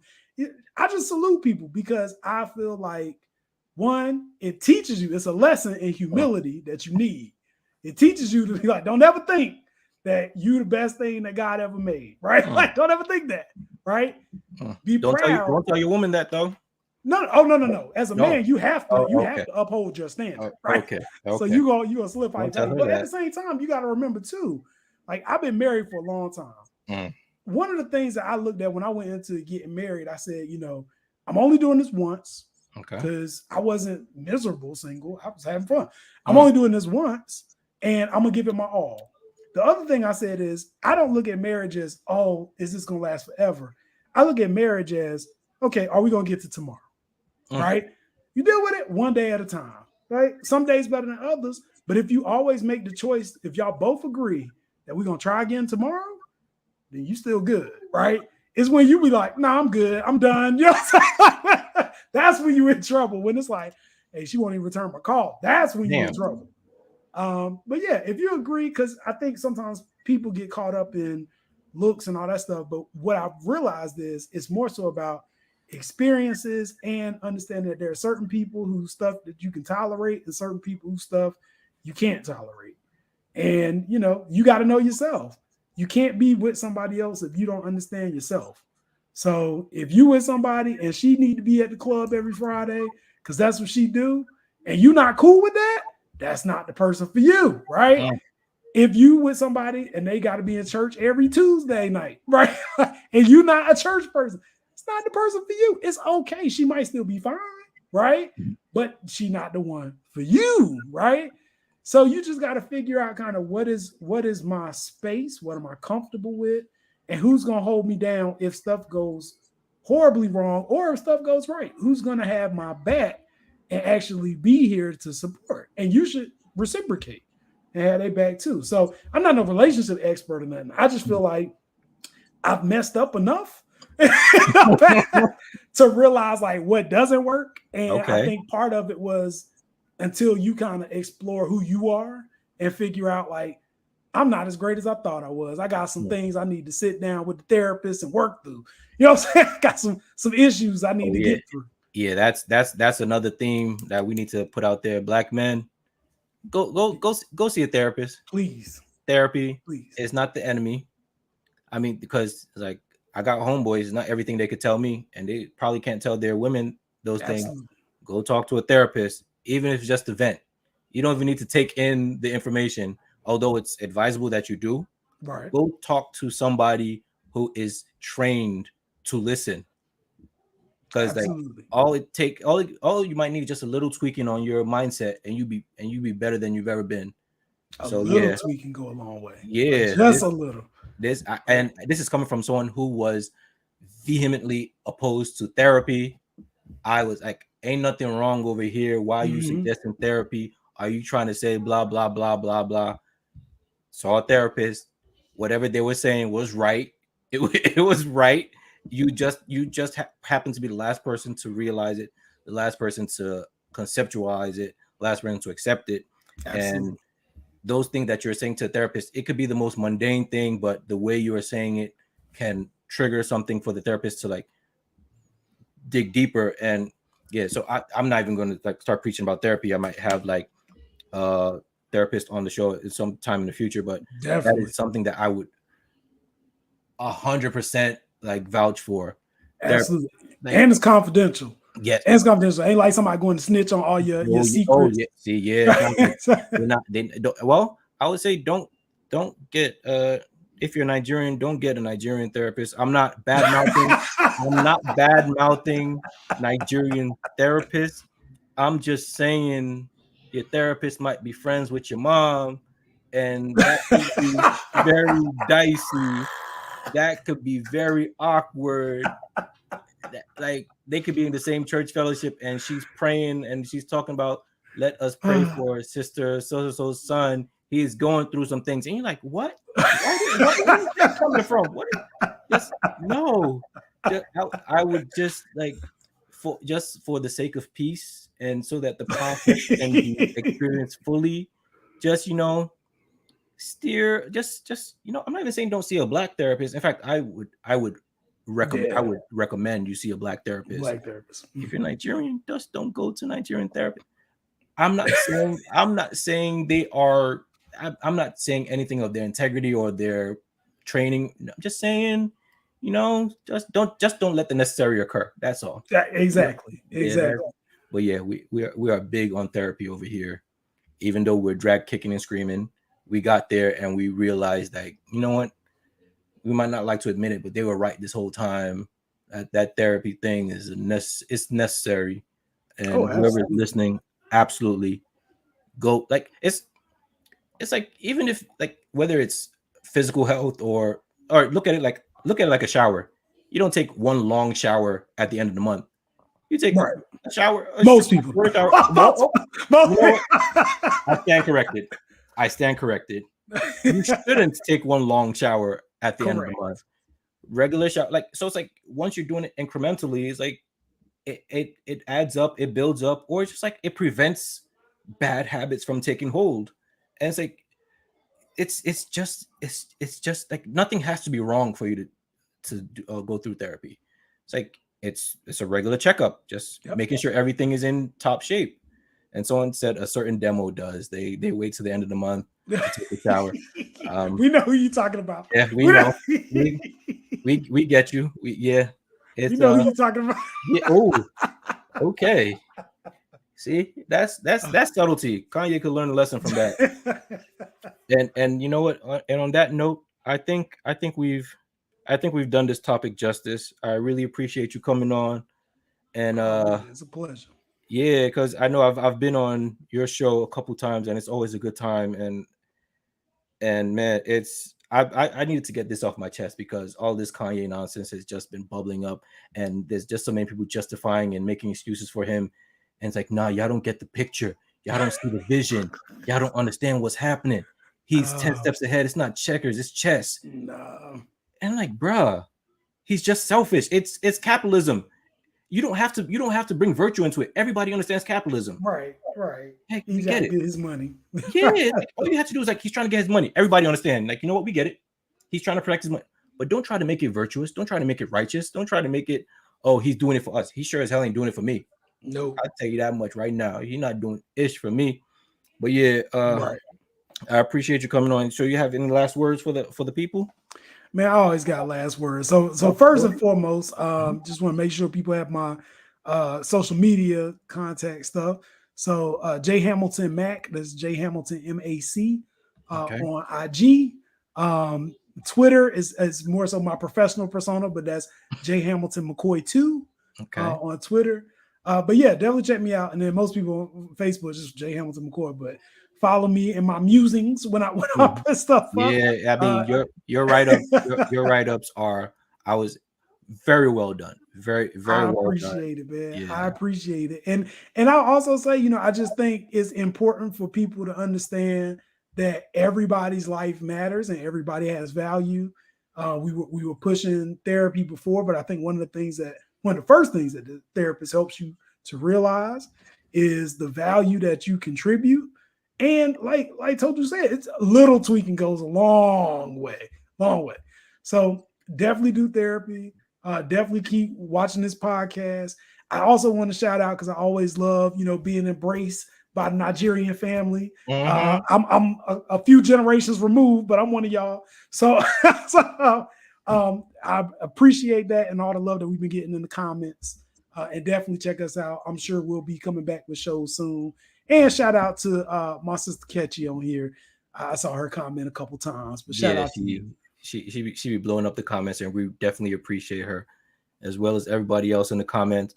Someone wanted us to talk about She-Hulk and how Marvel has become woke comic, and I know who that is, and I'm not even going to pay him no mind. he just didn't like She-Hulk. That's it. He didn't like. How does he not like She-Hulk? He just didn't like Meg the Stallion being in it, and I know, right? Somebody could think, when has adding Meg the Stallion to something been a problem? Exactly. When has that ever been a bad thing? Exactly. I'm not even giving him the time of day. Him and his trash ass soccer team. I'm not even giving him the time of day right now. Like you bruh, complaining about Meg the Stallion. Please. If anything, Marvel needs more Meg. Right. She should be She-Hulk. They should just cast her. That's what I'm saying. Yeah. Well, yeah, really appreciate you coming on. And to everybody listening, please make sure you rate, review, subscribe. If you caught this late, you can listen to this over, or you can listen on Spotify, Apple Podcasts, even on Stitcher. I'm not even sure how we got on Stitcher, but we there. Shout out to Stitcher. So subscribe, listen and tell a friend to tell a friend. I know we had some technical difficulties earlier. We were trying to do something different for y'all. Didn't quite turn out the way we want it, but we're here and y'all stuck with us, so we really appreciate it. And to all of y'all independent thinkers out there, all I'm gonna say is, just think a little harder. Like whatever is making you feel like you got the answers. I don't know. Read a real book. Read a book with a barcode. Kanye doesn't do. Yeah, read a book with a barcode. Let's yeah, but he said, close your third eye and decalcify your pineal gland. Yeah, it's don't what? I think I've done some healing. I'm not going to mention that name anymore for another 35 episodes. Okay. So I've gotten that out of my system. Nice. This has been festering. I've been seeing a lot of conversation about it. And I'm like, not only is he dumb, but the conversation about it was dumb. Yep. And it was just like, it was just like banging your head against a dumb wall. Yep. It's like, now you're having like dumb headaches. And it's like, I'm just happy. I'm at a place of peace now. I'm using what my therapist taught me, understanding that you can't control the stupidity of others. Yep. All you can do is, control your emotions and, put it into something productive. And that's why we've spoken for 2 hours now. So again, want to appreciate you for coming on. Appreciate everybody listening, and appreciate everybody who will. I'm not sure the next time we're going to do this, but don't worry, it's not going to be another 10 months. I can promise you that. I can promise it's not going to be another 10 months. And next game night coming up soon. That I promise you, we will have a game night in November. I promise you that. So if you are interested in being a guest on the game night, reach out to the Well Actually Pod on Twitter or Instagram or even Facebook. I won't be checking the Facebook like that, but you can reach out to us on Facebook and let us know you're interested in being a guest. I'm not going to say what the topic is yet because I don't want y'all studying. So just, I saw what happened last time. Y'all didn't even follow the instructions, but I'm not pointing any names. I'm not pointing out anybody, but I appreciate y'all. And we'll do this again soon.